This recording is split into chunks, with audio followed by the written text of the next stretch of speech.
यद मेरी माता है।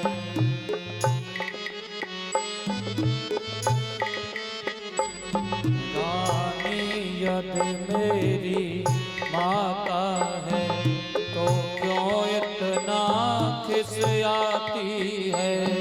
रानी यद मेरी माता है तो क्यों इतना खिसियाती है। ओ रानी यद मेरी माता है तो क्यों इतना खिसियाती है। और मैया माता मैया क्या अपने बेटों को, माता क्या अपने बेटों को ऐसा कटु वचन सुनाती है। माता क्या अपने बेटों को ऐसा कटु वचन सुनाती है। मैया क्या अपने बेटे को ऐसा कटु वचन सुनाती है। ओ मैया क्या अपने बेटे को ऐसा कटु वचन सुनाती है।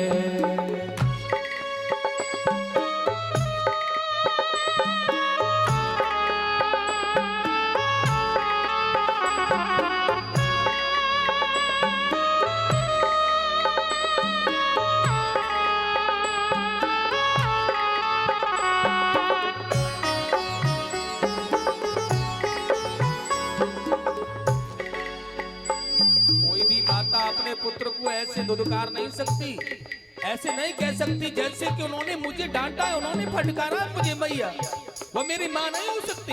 मैं कभी उनसे बात नहीं करूंगा, कभी उनके पास नहीं जाऊंगा मैं। लेकिन आज सुनीति अपने पुत्र को हृदय से लगा लेती है और एक ही बात कहती है, पुत्र क्या हुआ है मुझे बता दे। लेकिन वह रोते हुए ध्रुव कहते हैं, मैया आज मौसी माँ ने मुझे फटकारा, डांटा और केवल मेरा कोई दोष नहीं था। मैं पिताजी के पास, मैं पिताजी की गोद में जाना चाहता था। बस इतनी सी बात को लेकर के उन्होंने मुझे बहुत डांटा, बहुत फटकारा उन्होंने मुझे। और मुझे कहा है कि अगर तू इस सिंहासन पर बैठना चाहता है ना तो तुझे जाकर के जंगल में भजन करना पड़ेगा। और जब तुझे भगवान प्रसन्न होकर के आएंगे ना, और जब तू मेरे गर्भ से आकर के जन्म लेगा तो इस सिंहासन का अधिकारी बन जाएगा। माँ क्या मैं तुम्हारा पुत्र बनकर के आया हूं संसार में, क्या कुछ गलत किया है? क्या सुरुचि का पुत्र बनने से ही मुझे प्रेम मिलेगा? क्या तुम्हारा पुत्र बनने से मुझे प्रेम नहीं देंगे पिताजी? मेरे साथ में ऐसा अन्याय क्यों हो रहा है माँ? क्यों नहीं मुझे अपने पिता का प्रेम भाव मिल रहा है? आज रोती हुई ध्रुव अपने माँ से कह रहे हैं, लेकिन वही सुनीति अपने छाती पर पत्थर रख करके अपने पुत्र को कह रही है, आज पुत्र तुझे एक काम करना है, मेरे जो मैं कह रही हूँ ना, आज तुझे एक काम करना है मेरे कहने से बस। और आज अगर तूने उस काम को कर लिया ना पुत्र ध्रुव, तो संसार में फिर कभी तुझे रोना नहीं पड़ेगा, कभी भी तुझे कोई सता नहीं सकता है। और आज ध्रुव जी महाराज अपनी माता से कह रहे हैं, क्या करना है मुझे? और माता सुनीति ने कहा है, पुत्र माता के उन कटु वचनों को, आज तेरी मौसी माता ने जो बात तुझे कहे हैं ना, आज उन वाक्यों को सह जा मेरे पुत्र। माता के उन कटु वचनों को हे बख्श तुम्हें सह जाना। ओ माता के उन कटु वचनों को हे पुत्र तुम्हें सह जाना है। हे पुत्र तुम्हें सह जाना है। हे पुत्र तुम्हें सह जाना है। तुम बेटे हो मेरे इसीलिए, तुम बेटे हो मेरे इसलिए बेटे का धर्म निभाना है। तुम इसीलिए बेटे का धर्म निभाना है।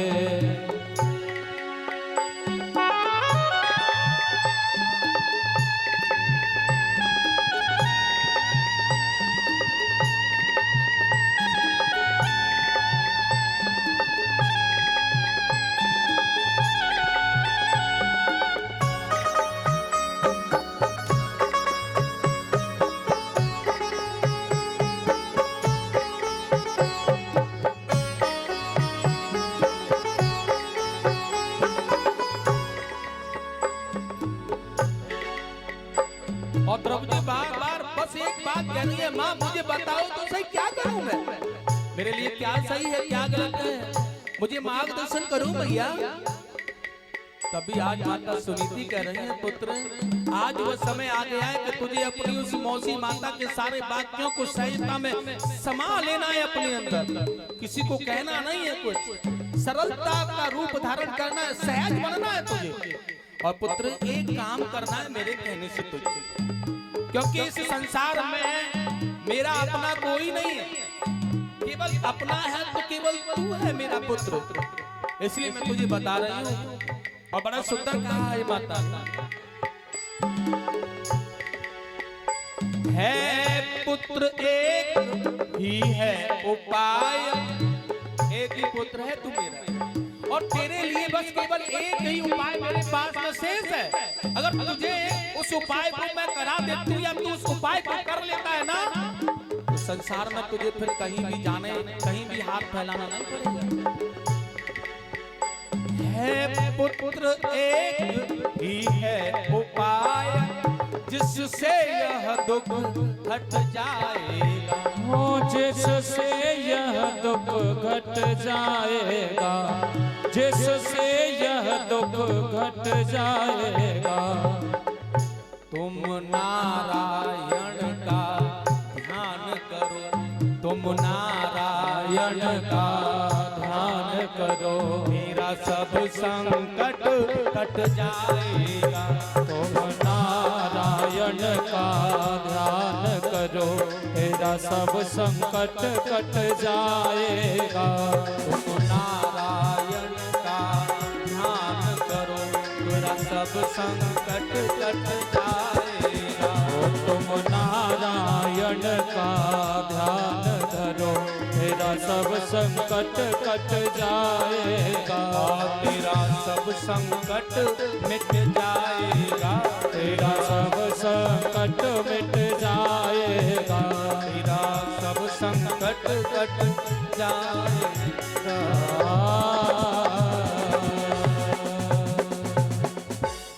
एक ही उपाय है तुम्हारे लिए, और अगर पुत्र द्रव तुम उसे कर लोगे ना, तो फिर